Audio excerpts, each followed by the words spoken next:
Gracias. Y ahora sí, entregamos al pastor Adrián. Damos gracias porque él está con nosotros en esta mañana y sabemos que Dios nos va a hablar a través de él. Amén. Buenos días, ¿cómo están mis hermanos? Dios me los bendiga a todos. Pastor Juan, Pastora Elba, Pastores Sergio y Roxana. ¿Qué tal? ¿Cómo están todos? Por ahí vi al pastorcito Acher, Elber, todos. Estamos agradecidos al Señor porque Dios es bueno y para siempre es tu misericordia. Aquí está mi nieta que vino a ver qué estoy haciendo. Saluda, anda, vaya a ver. Entonces, bueno, agradecidos al Señor, los veo a todos abrigaditos. Qué bueno. Mucho frío. Bueno, aquí no me escuchan. Sí, sí, sí, sí. Ok. Elber sabe del Sí, frío, dice. Que te, sí, sí, te contaste. tienen mucho frío. Aquí, gracias a Dios, bueno, ahorita están haciendo 30 grados, día nublado con 30 grados. Qué bueno volver a verlos, poder compartir con ustedes. Por allí vi a los pastores, dice Teresa y su esposo, bueno, ya no están, pero agradecidos al Señor, de verdad, muy contento de poder compartir con ustedes, ver al pastor ahí, Félix, que ya casi canta. Bueno, gloria a Dios, de verdad que sí, qué alegría poder estar aquí. Bueno, mis hermanos queridos, hoy quisiera compartir este un tema con ustedes que ya creo que en algunos momentos le hablé acerca de este tema, que es un encuentro con el rey David. ¿Ok? Es la primera parte de una serie de tres partes acerca de la historia, la vida y las enseñanzas del rey David.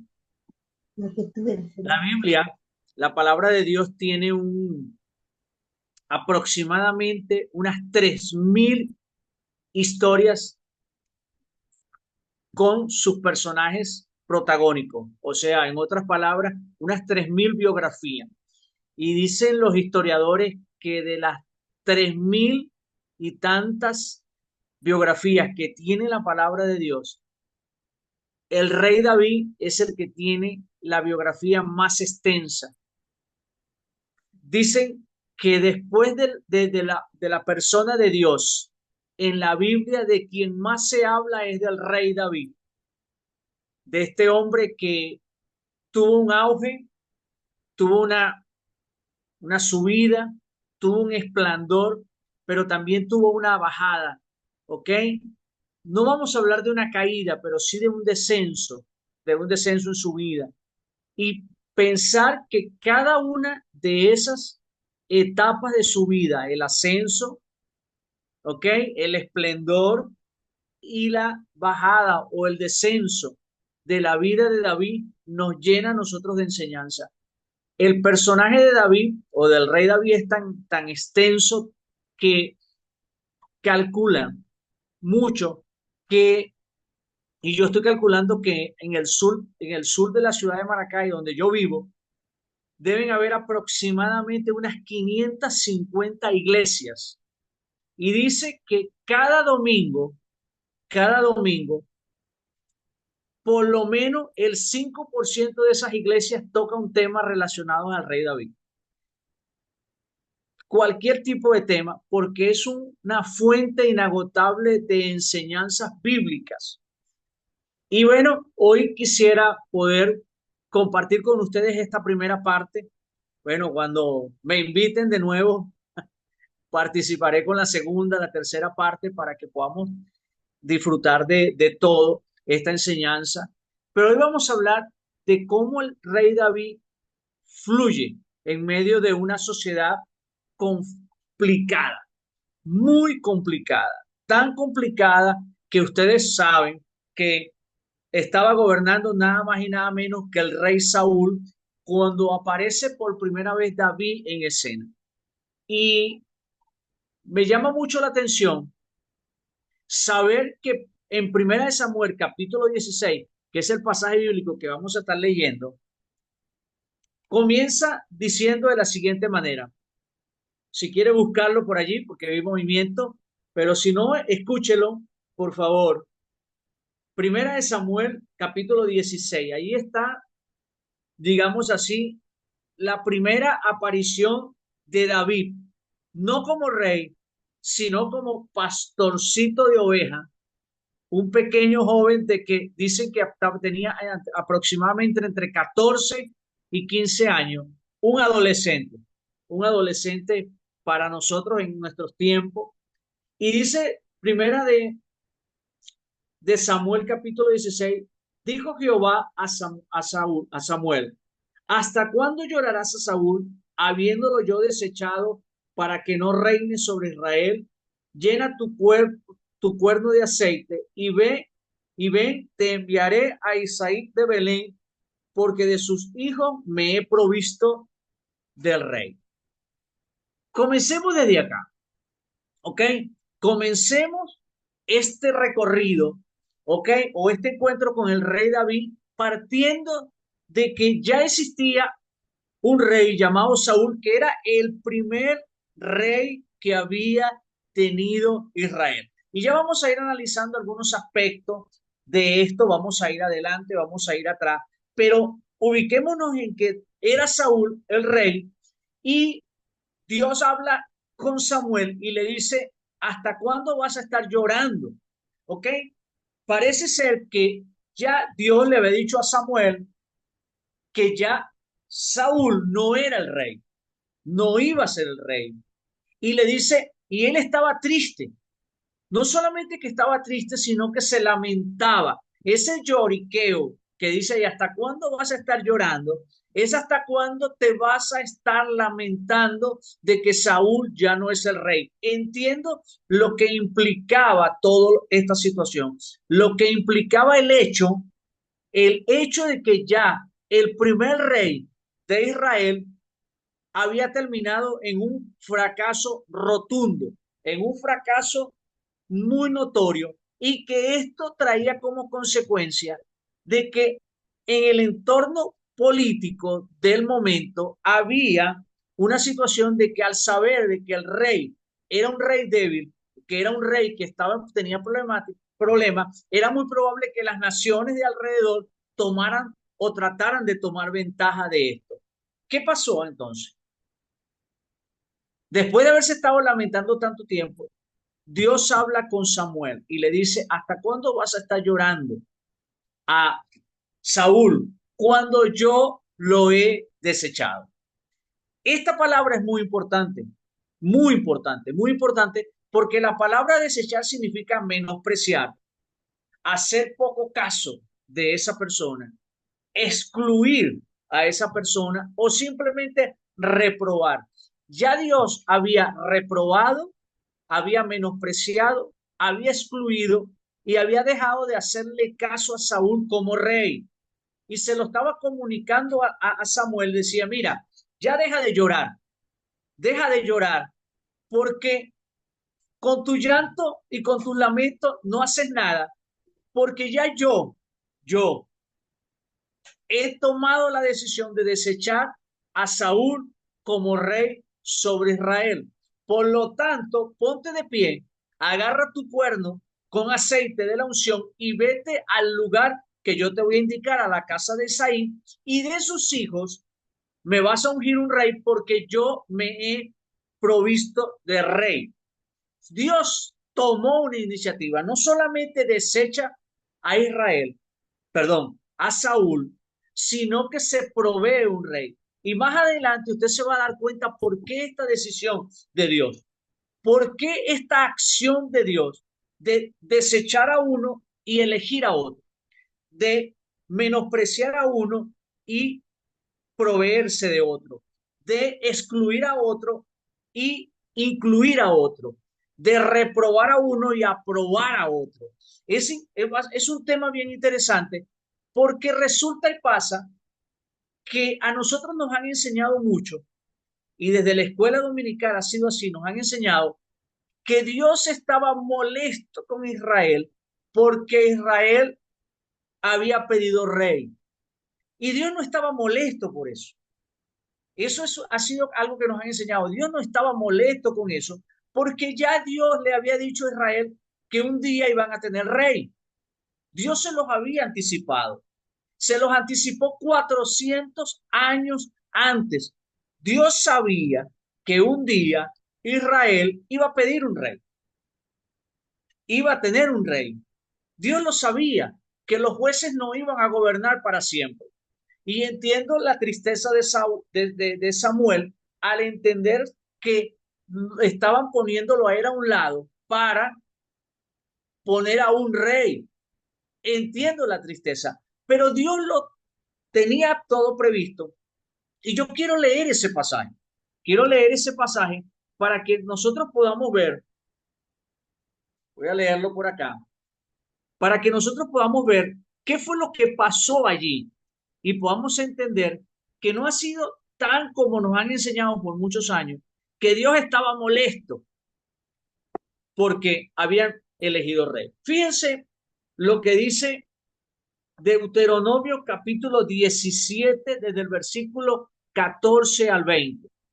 Deuteronomio capítulo 17 desde el versículo 14 al 20. ¿Ok?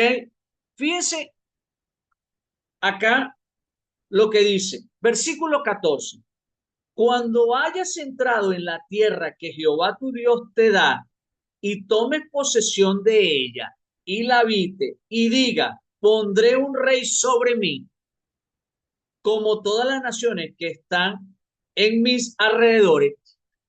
¿Se acuerdan que la petición que le hicieron los ancianos de Israel en nombre de todo Israel a Samuel fue, ponnos un rey como tienen todas las naciones, para que sea este rey quien nos juzgue, para que sea este rey quien nos lleve a la batalla, para que sea este rey quien nos gobierne?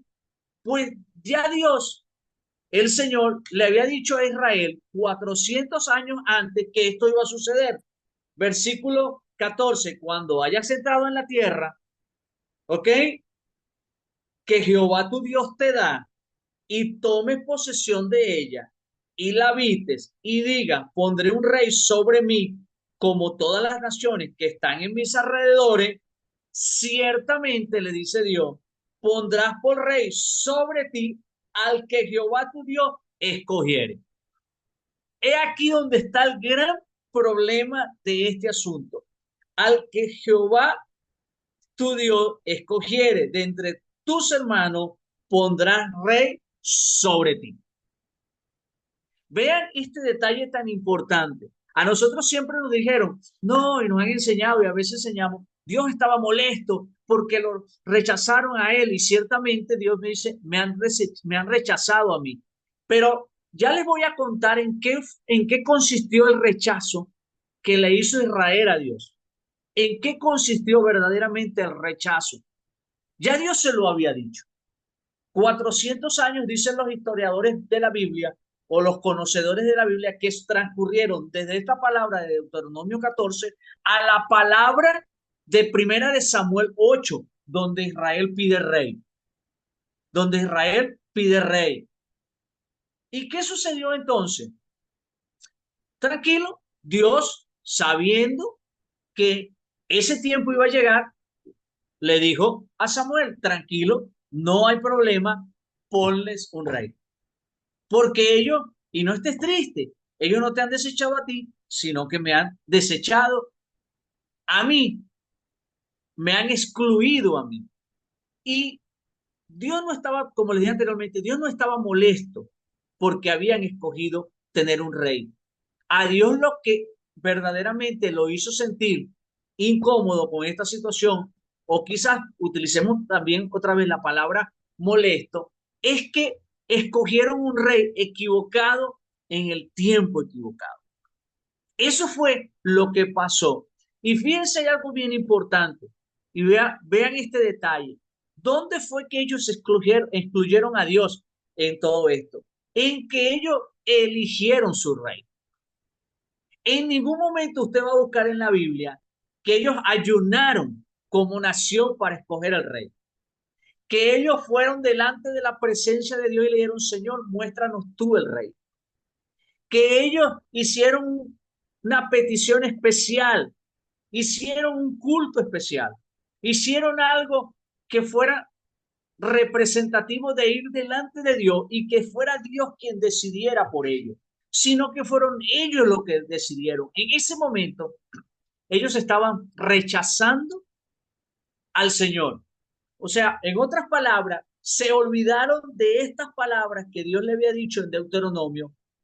Cuando vayan a escoger un rey, cuídense de que el rey lo escoja yo. Y ellos se olvidaron de esta palabra que le habían sido dada 400 años y escogieron rey de acuerdo a sus condiciones, de acuerdo a sus necesidades, de acuerdo a sus requerimientos, de acuerdo a sus deseos, de acuerdo a sus gustos, de acuerdo a quizás sus necesidades, pero no tomaron en cuenta a Dios en esta decisión tan importante. Equivocaron el tiempo. Ni siquiera le dijeron, Señor, es el tiempo de que tengamos un rey. Han pasado 400 años, Señor, y yo quiero, nosotros necesitamos, queremos tener un rey como todas las naciones. Es como el caso del padre y la madre que tienen una hija o un hijo y llega la hija y le dice, papá, mamá, yo me quiero casar, quiero tener una familia, quiero tener un esposo, quiero tener mis propios hijos, quiero tener mi propio hogar, quiero tener mi propia heladera, yo quiero tener mi propia cocina, yo quiero tener mi propia cama, yo quiero tener todo lo mío. ¿Y por qué como padre nos vamos a enojar? Porque nuestra hija o nuestro hijo nos diga que quieren tener sus propias cosas, que quieren tener su propio hogar. El problema es que quizás nuestros hijos nos lo dicen a los 15, 16 años. Y ese no es el tiempo de formar un hogar. Ese no es el tiempo equivocado de tener una familia, de tener un hogar, de tener hijos, de tener cosas. No está mal que lo quieran tener, no está mal los deseos. El problema es que hemos equivocado los tiempos. Y también puede ser que sea la persona equivocada para nuestros hijos, para nuestras hijas. Pasó lo mismo acá. Ellos quisieron tener un rey. Dios estaba completamente de acuerdo en que tuvieran un rey porque ya él se los había dicho, ya él les había indicado que fuera una persona que él escogiera y que fuera de sus hermanos, del pueblo de Israel, pero ellos se empeñaron en hacer las cosas a su manera y le dijeron, queremos un rey que nos gobierne, que se enseñoree sobre nosotros, y a pesar de que Samuel le advirtió por obediencia a lo que Dios le había dicho, pero dile lo que les va a pasar. Y le dijo, mire, le va a quitar los hijos, se va a enseñorear de vosotros, le va a quitar lo mejor de la cosecha, va a poner a sus hijos en servidumbre en el palacio, a sus hijas como perfumistas, como las cocineras, como las que limpian. Nosotros queremos un rey. Y cierran la conversación con él. Nosotros queremos un rey que vaya delante de nosotros y nos guíe en la batalla. Hasta ahí todo estaba bien. Se había cometido un error, pero el Dios que nosotros tenemos, el Dios que nosotros conocemos, siempre nos tiene preparada una lección para que nosotros reflexionemos en lo que estamos haciendo y veamos que nos hemos equivocado de una manera mal, nos equivocamos mal. Y Dios siempre tiene, acá en Venezuela se dice, yo te espero en la bajada. ¿Ok? Y Dios esperó a Israel en la bajada. Ok, escogieron rey, estaban felices, estaban contentos, me imagino los tambores, la fiesta, las danzas, wow, tenemos un rey, el hombre es catire, por encima de los hombros de todos el más alto, porque escogieron el más bonito, el más alto, el más fuerte, el más que ellos consideraban que era el más representativo.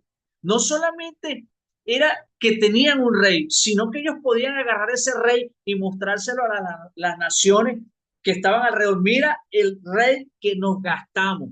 Mira el rey que tenemos. Mira el rey que nosotros ostentamos, porque era un hombre que la Biblia nos muestra que tenía características físicas muy, pero muy buenas. Muy, pero muy buenas. ¿Y qué pasó al final? Dios esperó su momento, su momento. En el capítulo 16 ya Saúl estaba siendo desechado por Dios, ese rey que ellos escogieron. En el capítulo 17 de Primera de Samuel sucede un acontecimiento que para muchos tiene un sentido, y le hemos un sentido, pero tiene un sentido también muy importante. Es que Dios estaba ahí en ese momento, en Primera de Samuel 17, aquella famosa batalla entre David y Goliat, por darle la lección más importante de la vida de Israel y quizás la lección más importante para la vida suya y la mía. ¿Y cuál era? Bueno, como ustedes saben, ok, no vamos a leer todo el capítulo porque lo hemos visto en las comiquitas, en las historias, en la escuela dominical, en películas. Hemos escuchado muchos mensajes acerca de esta historia, la famosa batalla donde los filisteos se reunieron en un valle y de un lado se pusieron ellos y del otro lado se puso todo Israel con Saúl a la cabeza, como debería ser, como ellos lo esperaban. ¿Y qué pasó? Había un valle, ¿ok? En medio, y dice la historia que todos los días salía un paladín, ¿ok? Un paladín, un gigante de 3 metros aproximadamente, que se paraba y desafiaba y decía, ¿dónde están? ¿Ok? Los escuadrones de Saúl, manden un hombre, manden un guerrero que pelee conmigo frente a frente, uno a uno, cuerpo a cuerpo. ¿Y qué va a pasar? Si yo lo venzo, ustedes van a ser mis esclavos, van a ser nuestros siervos. Pero si él me vence a mí, nosotros le vamos a servir. Y dice la Biblia que estaban tan asustados, que no se atrevían a mandar a nadie. No se atrevían a mandar a nadie. En ningún momento, búsquelo en la Biblia, por favor, búsquelo, por favor, búsquelo, por favor, y dígame en qué lugar estaba Saúl en ese momento. Saúl no estaba al frente, Saúl no estaba allí, Saúl estaba en su tienda, Saúl estaba en su tienda. ¿Y a quién le correspondía salir a enfrentarse al paladín de, la, de los filisteos? ¿A quién le correspondía enfrentarse al gigante? A aquel rey que ellos habían dicho, nosotros queremos un rey que nos guíe, que nos lleve en la batalla. Pero ese rey no estaba haciendo el trabajo que le correspondía. Dios les estaba demostrando en ese momento, dándoles una lección. Ustedes hace años me desecharon a mí, que yo soy quien pelea por ustedes, yo soy quien los defiende, yo soy quien los ayuda en la batalla, yo soy quien he dado siempre la cara por ustedes y quieren un rey que ahora sea él el que pelee, el que los guíe en la batalla y el que dé la cara por ustedes.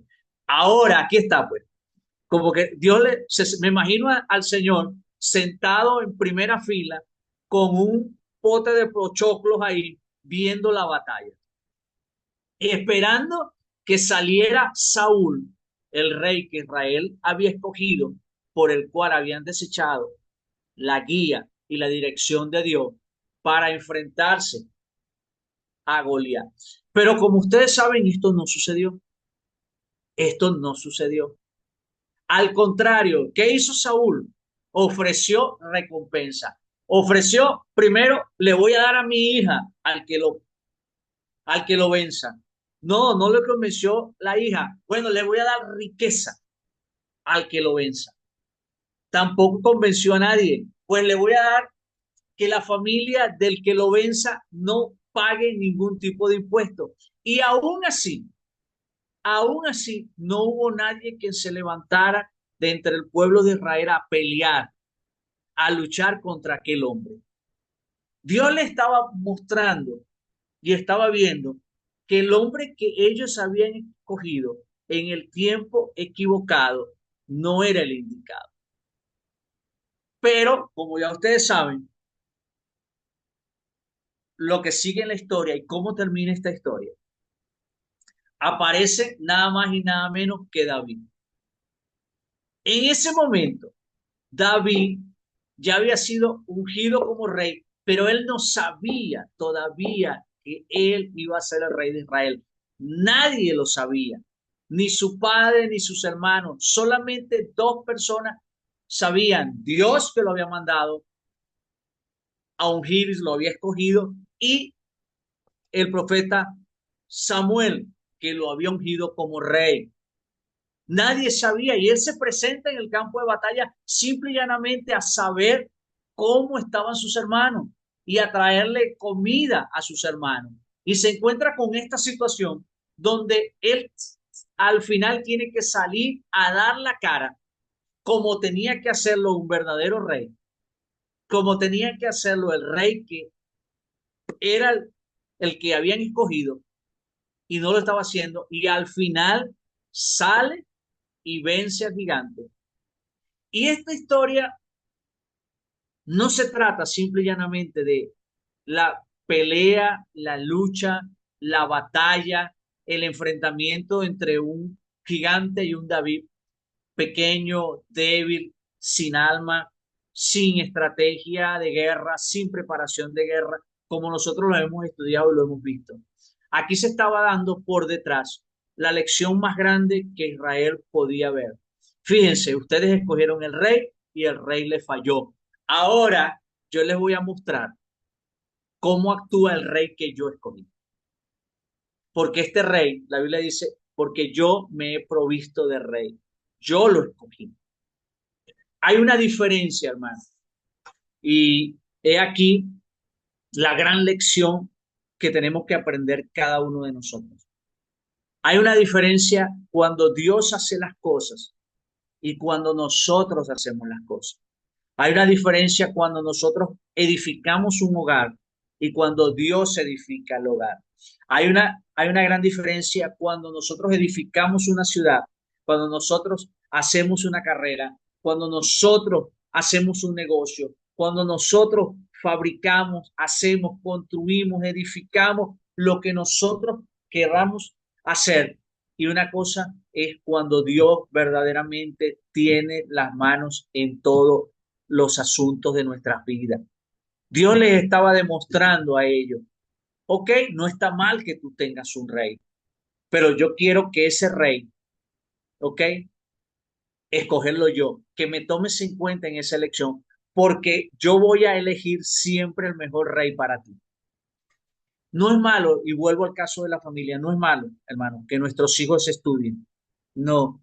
Y muchas veces nosotros le decimos a nuestros hijos, hijo, estudia medicina, porque esa es una carrera que te va a dar mucho dinero, que te va a dar mucho prestigio, que te va a dar mucho conocimiento, vas a prosperar. Pero la pregunta ¿es eso lo que Dios quiere para ti? ¿Es eso lo que Dios quiere?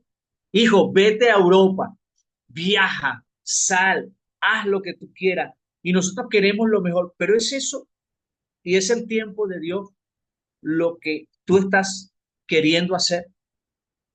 Sin tomar a Dios en cuenta, las cosas salen mal, hermano. Y al final, Saúl terminó mal, muy mal, muy mal, porque no era el hombre indicado para el tiempo indicado. Y al final vamos a ver en otra parte cómo Dios, ¿por qué ese sí era el rey?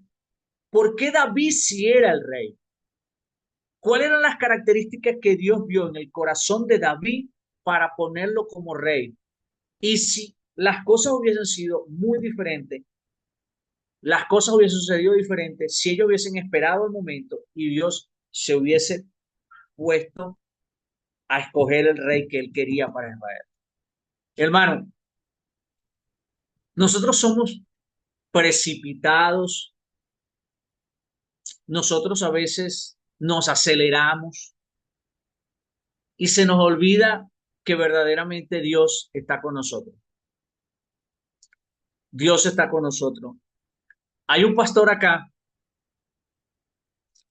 que tenía una camioneta muy vieja, muy vieja, y él metía a su familia en la camioneta y llevaba a su hijo de 8 años en la parte de atrás de la camioneta. Y cuando cruzó en una esquina, en una curva muy cerrada, la puerta de atrás se le abrió y el niño de 8 años se le salió de la camioneta. 2 kilómetros después lo alcanzaron y le gritaba, mira, párate, párate. Y él pensaba que lo iban a robar y no se paraba, y no se paraba, y no se paraba. A los 2 kilómetros se detuvo. ¿Qué pasó? Se te cayó el niño por allá hace 2 kilómetros, el niño. Y él ahí se acordó de que cargaba el niño con él en la camioneta. Allí se acordó, hermano, que cargaba el niño en la camioneta. A nosotros nos pasa similar. A veces se nos olvida que Dios va con nosotros en todos los caminos de la vida. ¿Se acuerdan de aquel episodio de la tormenta donde Jesús estaba durmiendo en la barca y los discípulos estaban desesperados? No morimos, Señor. Se les olvidó que Dios estaba allí. ¿Y qué hizo Jesús cuando se despierta, que lo llama? Señor, no tienes cuidado de nosotros que perecemos. Hombre de poca fe, le digo. Se nos olvida que somos hijos de Dios. Se nos olvida que Dios está con nosotros. Se nos olvida que Dios pelea por nosotros. Se nos olvida que Dios ha dicho que estará con nosotros todos los días hasta el fin del mundo. Se nos olvida que tomamos a Dios en cuenta para hacer el negocio. Se nos olvida que tomamos a Dios en cuenta para edificar a nuestra familia. Se nos olvida que hicimos un pacto delante de Dios cuando nos casamos. Se nos olvida todo. Y cuando estamos enredados, decimos, Señor, mira, ¿dónde está? ¿Dónde está? Hombre de poca fe. Se nos ha olvidado que Dios está con nosotros. Se nos ha olvidado y hemos tomado decisiones. Y me gusta, para terminar, el versículo 5 de Deuteronomio 17. Ciertamente pondrás por rey sobre ti al que yo, Jehová, tu Dios, escogiere. Hermano, allí, como muchas veces le he dicho, no importa si se le olvida todo, se le olvida todo esta enseñanza, se le olvida todo lo que hablamos, lo que escuchó hoy, pero que no se le olvide esto. Ciertamente pondrás por rey sobre ti al que Jehová, tu Dios, escogiere. Dios siempre quiere lo mejor para ti y para mí. Dios siempre va a desear que tú y yo estemos llenos de bendición y que el bienestar esté con nosotros. Dios siempre va a querer tenerte en el mejor lugar y darte lo mejor en el mejor de los tiempos, en el mejor de los tiempos, porque si no, hermano, las cosas pueden salir mal como le salió a Israel. Nunca tomaron en cuenta a Dios a la hora de elegir el rey, cuando Dios le había dicho, es el que yo escoja, no el que ustedes escojan.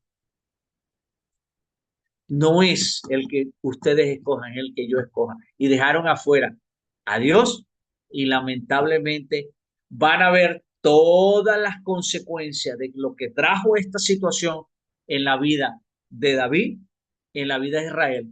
Pero Israel entendió la gran lección y se dio cuenta de que el hombre no salva, especialmente el hombre que tú y yo escogemos.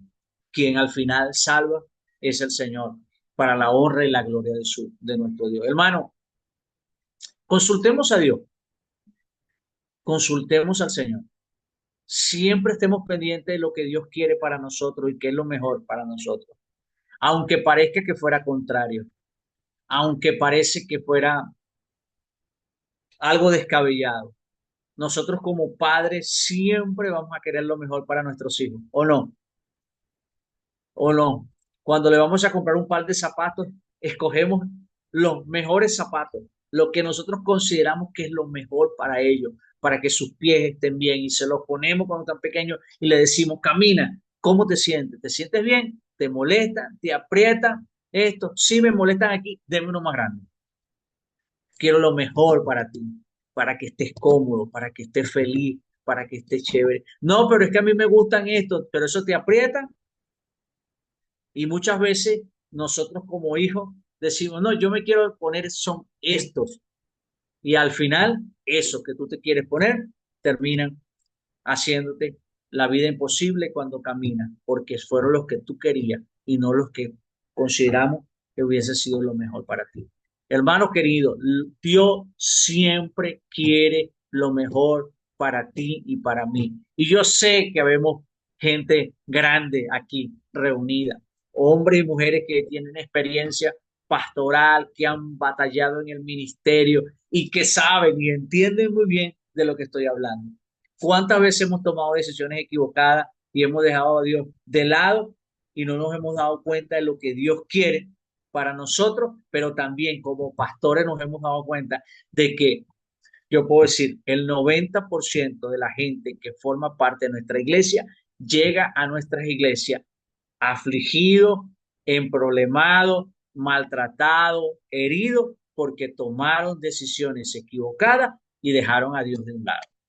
Hermanos, muchos de nosotros vamos a la iglesia cuando nos casamos en busca de la bendición de Dios y cuando salimos de la iglesia dejamos a Dios allí, en el altar.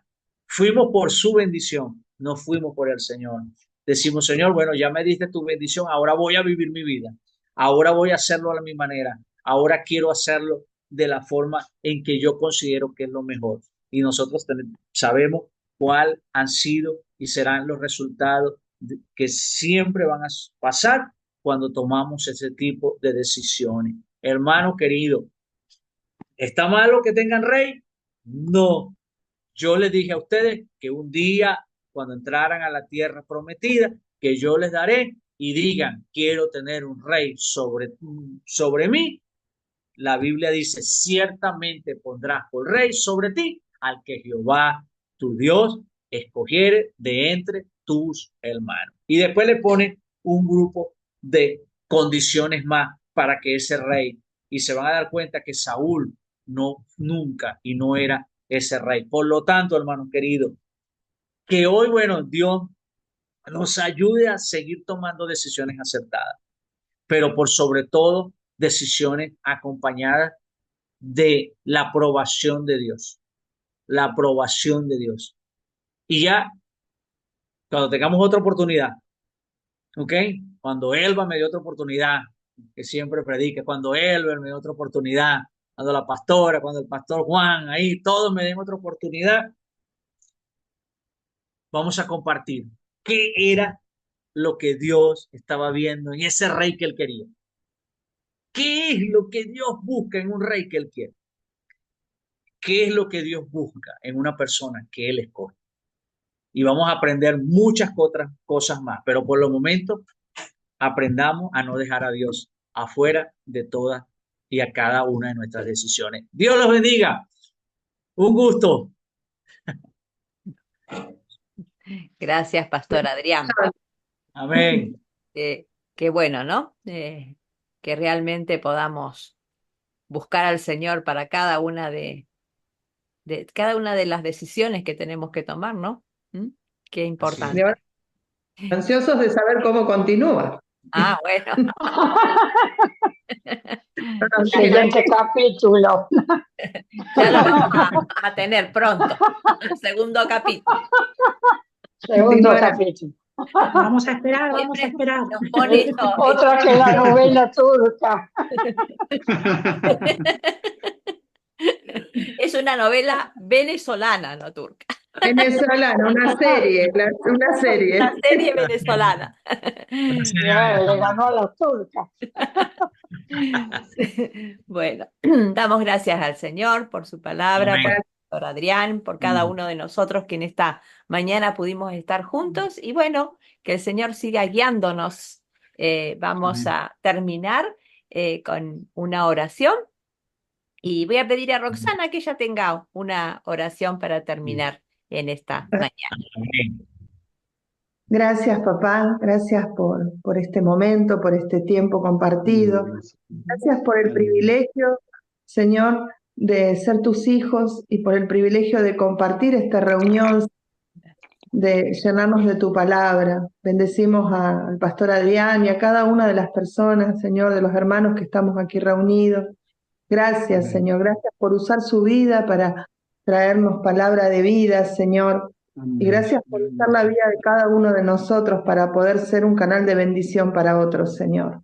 Gracias. Queremos entregarte este día, queremos entregarte, Señor, todo lo que vamos a hacer y que no nos olvidemos, Señor, de ponerte siempre a ti en primer lugar en cada una de nuestras decisiones, en cada una de las cosas, en cada una de aquellos proyectos, incluso de aquellos anhelos que tenemos en nuestros corazones, que no nos olvidemos, que no te nos caigas de esa camioneta, Señor, y que tengamos la capacidad y la sabiduría de saber de que tú estás en todo momento y en todo tiempo en nuestras vidas. Así que gracias, Señor, por tu palabra, gracias por este día, bendigo este domingo y bendigo a cada uno de mis hermanos en el nombre de Jesús. Amén.